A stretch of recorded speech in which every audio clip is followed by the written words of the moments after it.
yang merangkul makhluk yang tidak dikenal. Kemudian tiba-tiba menyuruh Iqra, baca. Apa yang dibaca? Bacalah, ma'ana biqari'in, aku gak bisa baca. Dan itu adalah Jibril. Maka beliau turun dari Gua Tur tinggi atau rendah Pak? Tinggi. Itu kalau dilihat dari pinggir jalan kan, orang naik butuh waktu kurang lebih 45 menit untuk bisa naik ke puncak Jabal Nur yang di situ ada Gua Tur. Dan di sana ada kantin ternyata ya. Di atas itu ada kantin. Ada orang-orang yang jualan di sana. Banyak orang Indonesia, orang Pakistan, Bangladesh, India yang naik ke Gua Tur, ke Gua Hira. Nah di sana di Gua Hira ini Rasulullah SAW sendirian di waktu malam dirangkul oleh makhluk yang tiba-tiba datang.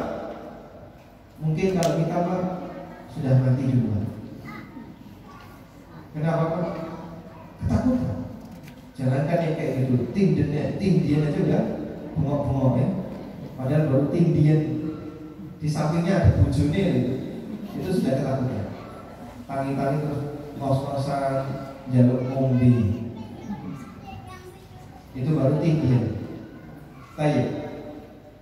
Maka tidak tahu hal yang gaib adalah bagian dari nikmat. Karena itu kita merasa heran kalau ada orang nyari-nyari hal yang gaib.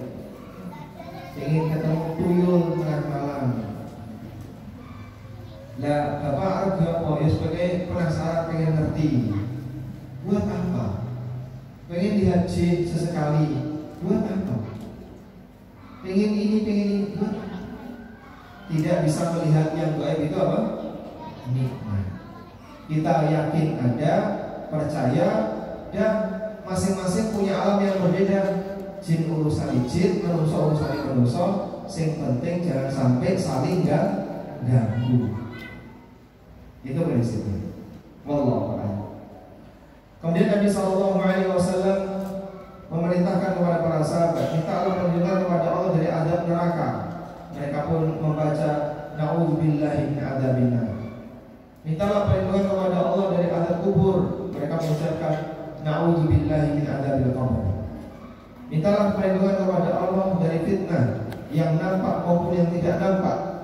Mereka pun berdoa, na'udzubillahi min fitnatin minal fitan ma dhahara minha wa ma batan. Dan seterusnya. Karena Rasulullah SAW melihat potensi ini di tengah kaum muslimin. Dan yang terakhir, beliau minta kepada para sahabat agar berlindung dari fitnah Dajjal. Mereka pun mengucapkan na'udzubillahi min fitnatid Dajjal.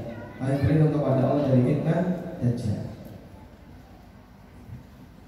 Baik, di sini berbicara tentang azab kubur. Nah, kemudian selanjutnya Syekh Utsaimin membahas tentang nikmat kubur. Nah, insyaallah untuk bahasan nikmat kubur ini akan kita baca di pertemuan berikutnya insyaallah. Dan yang penting untuk kita lihat, untuk kita simpulkan di sini adalah bahwa kubur juga kuburan dengan alam kubur itu berbeda. Sehingga azab kubur tidak kelihatan karena apa? Karena apa? Karena dia gaib. Sebab alam barzakh itu masuk alam gaib. Alam kubur termasuk alam gaib, maka tidak kelihatan. Wallahu a'lam.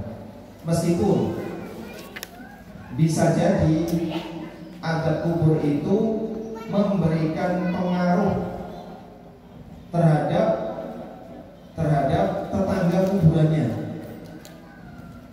Sehingga para ulama menjelaskan kenapa kuburan orang muslim tidak boleh digabung dengan kuburan orang non muslim.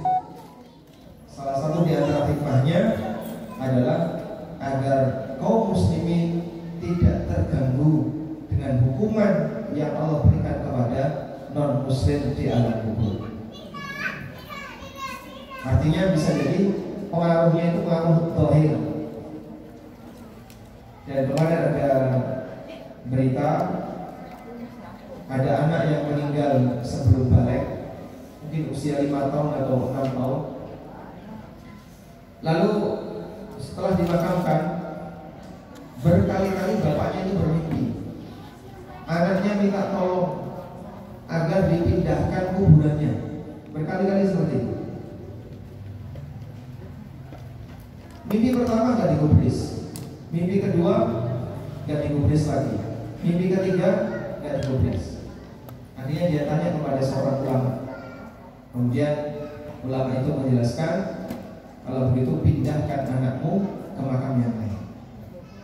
Jadi anak ini merasa terganggu dengan keberadaan orang lain yang dimakamkan di dekat dia, yang dihukum oleh Allah Subhanahu wa taala. Wallahu a'lam. Demikian yang bisa kita sampaikan, semoga bermanfaat.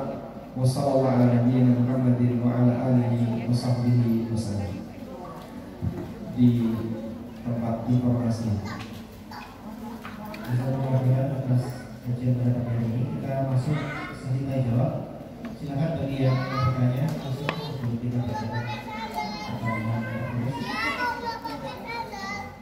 Halo.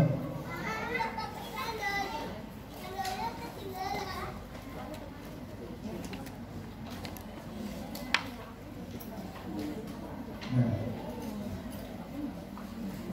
ini kita baca yang berkaitan dengan tema pada pagi ini.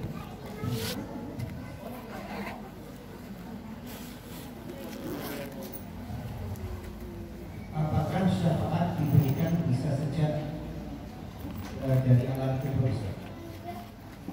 Apakah syafaat bisa diberikan sejak dari alam kubur? Jawabannya bisa. Dan Nabi SAW menyebutkan, apabila ada orang muslim yang disalati 100 orang ahli tauhid, 100 orang ahli tauhid nyolati satu jenazah muslim, alhamdulillah ya. Andaikan para jamaah komitmen dengan seperti ini, teman-teman yang satu komunitas, misalnya jamaah Rabu pagi atau jamaah Kamis pagi, totalnya ada 100 lebih ya. Yang Rabu pagi cukup banyak, ditambah nanti jamaah dari masjid yang lain. Ada satu ikhwan kita atau satu saudara kita meninggal dunia, mari kita sholati bareng-bareng. 100 orang bahkan bisa lebih. Maka kata Rasulullah SAW, illa syufi'at lahum, maka syafaat mereka diterima. Dan syafaat diterima artinya doa 100 orang ini diijabahi oleh Allah Subhanahu wa taala. Dan dalam doa itu ada permohonan agar diampuni, dirahmati, diluaskan kuburannya. Allahumma qillahu warhamhu wa